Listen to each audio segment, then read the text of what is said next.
This week on Goofing Off, Kyle runs a double feature on Animanga. Collin shows us a way out. All this and more on Goofing Off.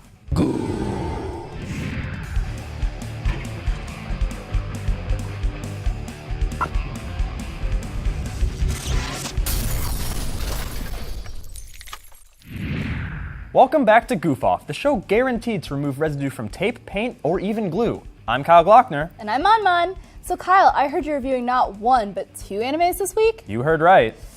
Are you sure that's gonna be alright? That's a lot of anime for one episode. Don't worry about me. I technically did the same thing with Danganronpa 3, remember? No, what are you talking about? Alright. Anyway, here's Animanga.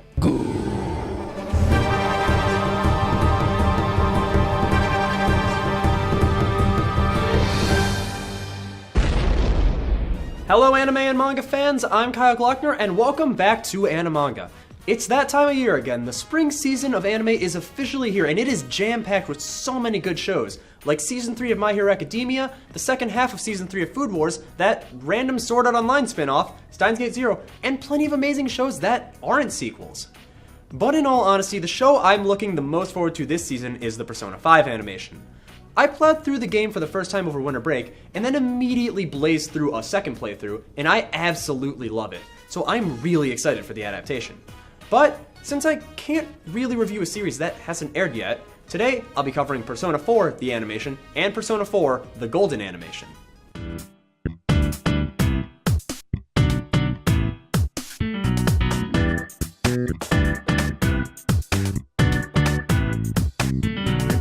We'll start with the original Persona 4 animation.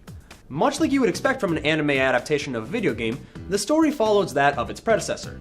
The protagonist, who is given the name Yu Narukami, arrives in the small town of Inaba. Soon after he starts attending his new high school, he encounters a mysterious midnight channel that might have something to do with the recent string of murders in the town.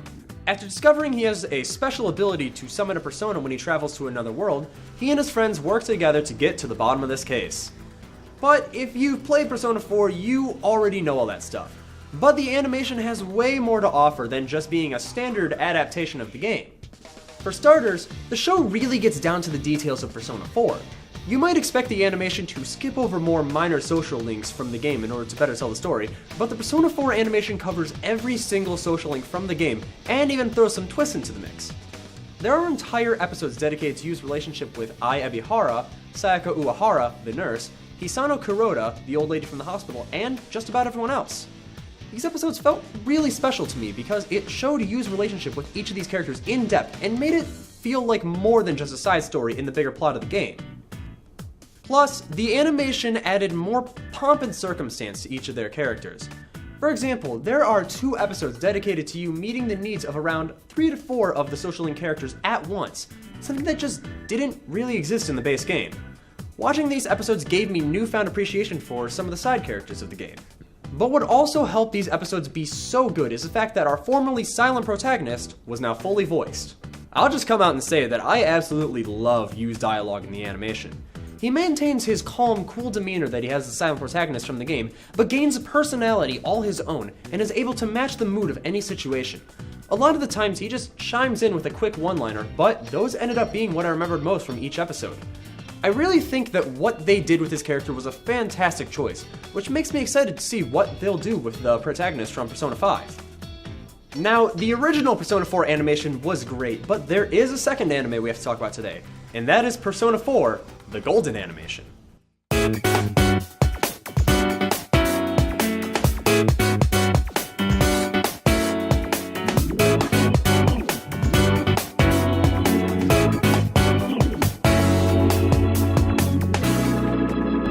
Persona 4 Golden, for anyone who doesn't know, was an updated version of Persona 4 released for the PS Vita. It included new social links, more days for advancing social links, and a few other small details. What I love about this anime is that it only focuses on those differences. It shows the social links of Marie and Adachi, as well as including some of the casual events from the game, like Christmas. Another little fun fact about the Golden animation is that it is canonically a New Game Plus. When Yu arrives in Inaba, it is a familiar town to him, despite seeing it for the first time. He knows exactly what's going to happen and is ready for anything. Now, you might be thinking that you don't really want to watch the same anime again, even if they did add a few characters. But I have good news for you. In the Golden Animation, the main story is hardly present throughout the show, and it instead focuses on the more casual events, such as the beach party and Christmas. Overall, what really makes the Persona 4 animation so special to me is that they feel so different from the games. They both felt like their own separate experience, and not just an adaptation of the game. They were able to become their own entity, and I would recommend them to anyone who likes Persona 4, or someone who hasn't had a chance to play it, but still wants to experience the story. Persona 4, the animation, was directed by Seiji Kishi and animated by Anime International Company, while Persona 4, the Golden Animation, was also directed by Seiji Kishi, but animated by A1 Pictures. I highly recommend checking out the Persona 4 animations, and don't forget about the Persona 5 animation airing this season. But that's all the time I have for today. Let me know what you think by tweeting me at ZTV Goofing Off using the hashtag Animanga. Until then, I'm Kyle Glockner, and this has been Animanga. I tell you, show me how to love. I'll show you how to live. Bukiyona descent. Truck, truck. Truck, truck, truck, truck. Truck, truck, truck, truck. Truck, truck, truck, truck, truck, truck. Truck.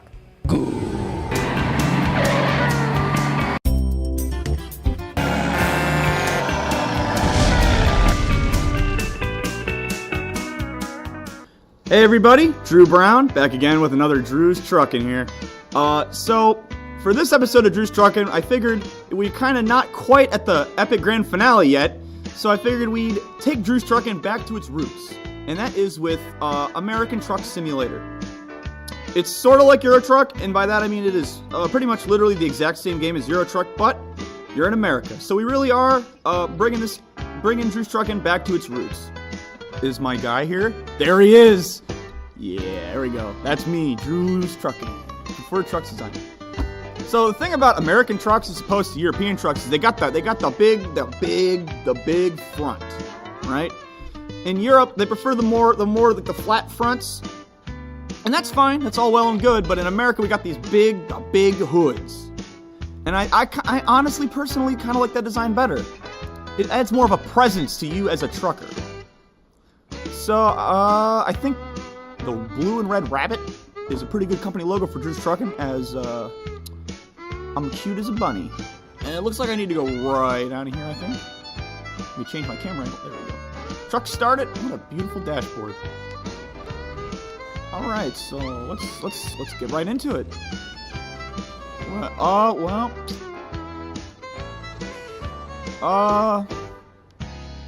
Guess looks like it seems right was definitely not the way to go, as we have led ourselves to a dead end. So we're gonna try to back out of here. If I can change the camera angle to the right, there we go. Just gotta straighten out, straight. Okay, that's not straightening out. Off to a raw-looking good start already here on Drew's Truckin'. I might be able to, yeah, all right. So. Expertly, we maneuvered our way out of that crazy debacle we got in that was completely and utterly my fault. And looks like we are...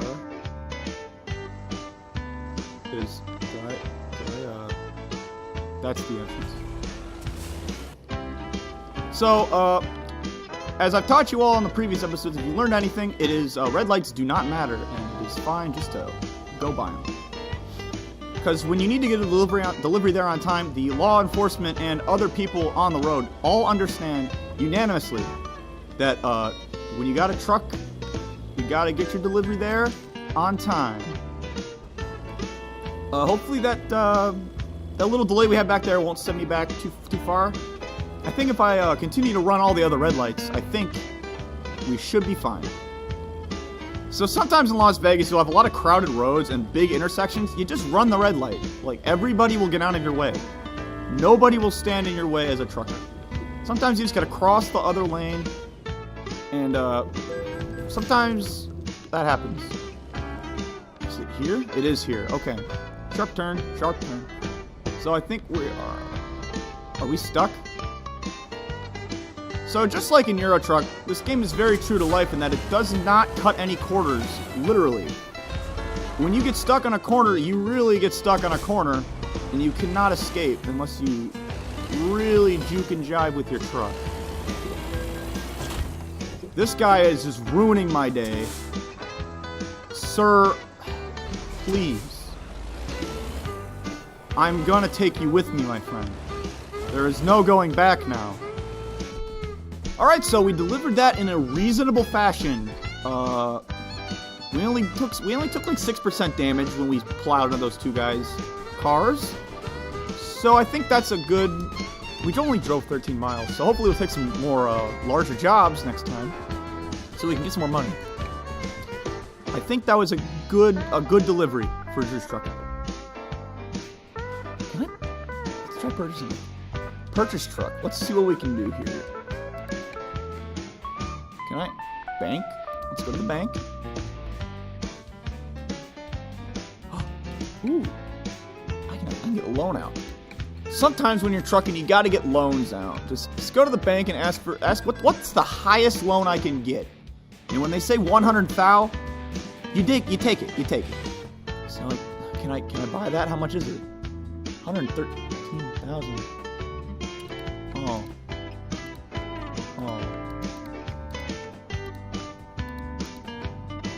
Well, guess we're not buying a truck.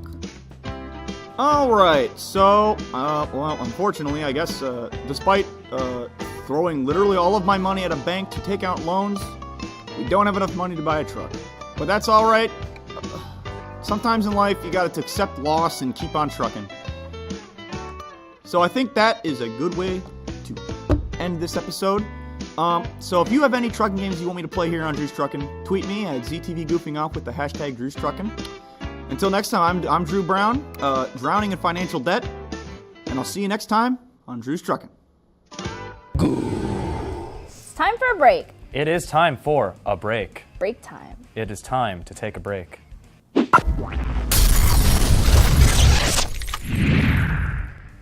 If you like what you see here on Goofing Off, be sure to like us on Facebook, subscribe to our YouTube channel, and follow us on Twitter.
Don't go anywhere. We'll be right back after this break.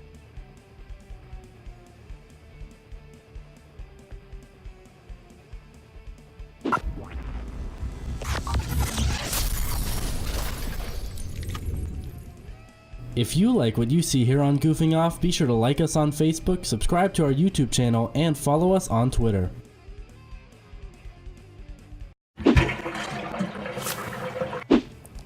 Kyle, do you know?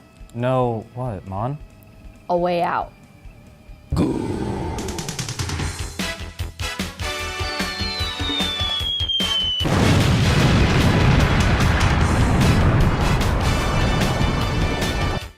Hey fellas, it's Collin and you're watching Magic Strawberry. The Prison Break genre might be a bit played out and a bit formulaic at this point, but when done with enough nuance, it can still be as enthralling as ever, as is the case here. Today I'll be reviewing A Way Out.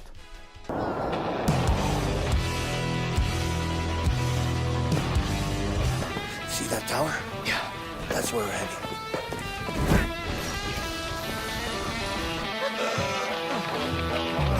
A Way Out revolves around two protagonists, Leo the impulsive renegade and Vincent the methodical tactician. Both of them find themselves locked away in this expansive maximum security prison that at first glance gives them serious Shawshank vibes. Speaking of which, Vincent being a former bank teller who was falsely convicted for murder sounds very reminiscent of another character, but I can't quite put my finger on it. Anyways, Leo and Vincent find out their fates are more tied than they initially expected, and they decide to break out of the prison, and they succeed. Much like the show Prison Break, the bulk of the story takes place after said prison break, as our characters spend the rest of the game escaping police and managing their own personal affairs. The first thing from the game that immediately jumps out at you is the prospect that this game is exclusively co-op. Some people might find this a bit gimmicky, but you soon learn that the game really couldn't have been done another way. And personally, I love this aspect of the game. Couch co-op has often been shoved aside in favor of online multiplayer, so when a game that encourages local co-op comes along, it feels extremely refreshing. Speaking of online multiplayer, only one person actually needs to own the game in order for two people to play, which is rather generous of EA. Co-op is also by far the biggest highlight of the game. You will feel a tremendous amount of joy when you figure out puzzles together, beat enemies, not to mention the plethora of dumb but addicting activities you can do along the way, like dips, pull-ups, darts, Connect 4, wheelchair balancing, arm wrestling, horseshoes, and baseball. Also, there's this really sweet moment that occurs when both of your characters find instruments, and I won't elaborate on it any further, for I want you all to fully experience this tender moment. The gameplay is sometimes stiff, but it's entertaining nonetheless, not to mention simple, as most of it is just moving around and interacting with the environment around you. But whenever the game starts to feel a bit mundane, there's always a big action set piece right around the corner, and things start to pick up again. Yes, the shooting mechanics aren't as fluid as most other third-person shooters, and the melee combat and driving just felt awkward, but the cinematic qualities of the game more than make up for it. A Way Out wears its cinematic influences on its sleeve, whether it's trying to break through a door but you have to time the impact right when the lightning strikes, just like that scene in the Shawshank Redemption, or a hallway fighting sequence just like that one-shot fight scene in Old Boy. A Way Out basically feels like a Telltale game except with more gameplay. Most of the game plays out in split screen too, which allows both players to freely move about, as to figure out one puzzle to the next. But there are clever sequences in which the game does away with the split screen, such as when you're trying to escape a hospital when under siege by the police, which plays out in an unbroken one-shot sequence with the camera constantly shifting back and forth to both of the characters. The story and most of the dialogue for that matter is heavily contrived. The Prison Break and revenge plot is simple enough, but it's when the game tries to make you care about the characters' personal lives that I started to tune out, because they do it in such a heavy-handed way. and some of the dialogue is painful to listen to. It's honestly Heavy Rain-esque levels of awkward. Now that I think about it, why do most dialogue-driven games struggle with dialogue? But I digress. It's better if you don't take the game very seriously. My brother and I laughed at most of the dialogue, and we had a ball with the game regardless. A Way Out also runs out of steam about 5 or 6 hours in, which is good, because that's about the actual length of the game. The ending and climax of the story is worth sticking around for though. A Way Out may have awkward gameplay and dialogue, but the cinematics, co-op, and fun diversionary activities ensures that this game is well worth its $30 price tag. This game brings back co-op gameplay in a big way, and I hope it leads to more games just like it. The game unfortunately fails in its ham-fisted attempt to carry across some of its story, but most other aspects of A Way Out make up for it. With all that said, I give A Way Out a 7.5 out of 10.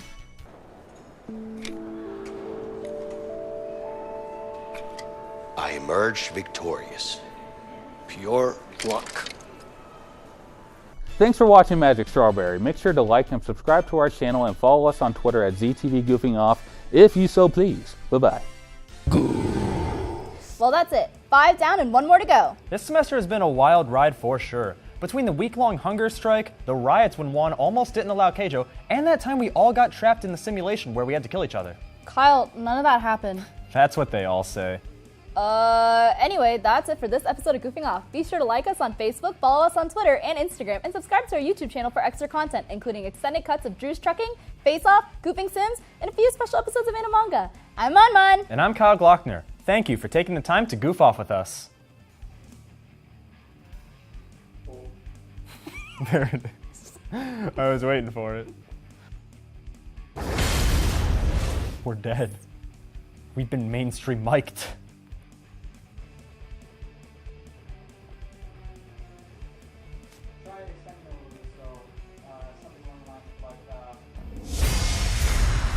Home run! We did it! We're baseball stars. Whose hand was that?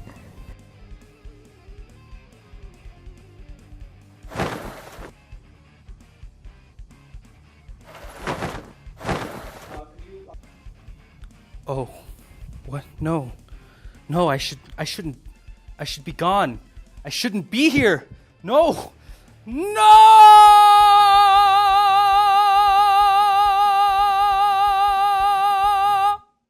This program was produced by ZTV at the University of Akron. To find out how you can make Emmy-winning media, visit the UA School of Communication online. ZTV. Make media. Make a difference.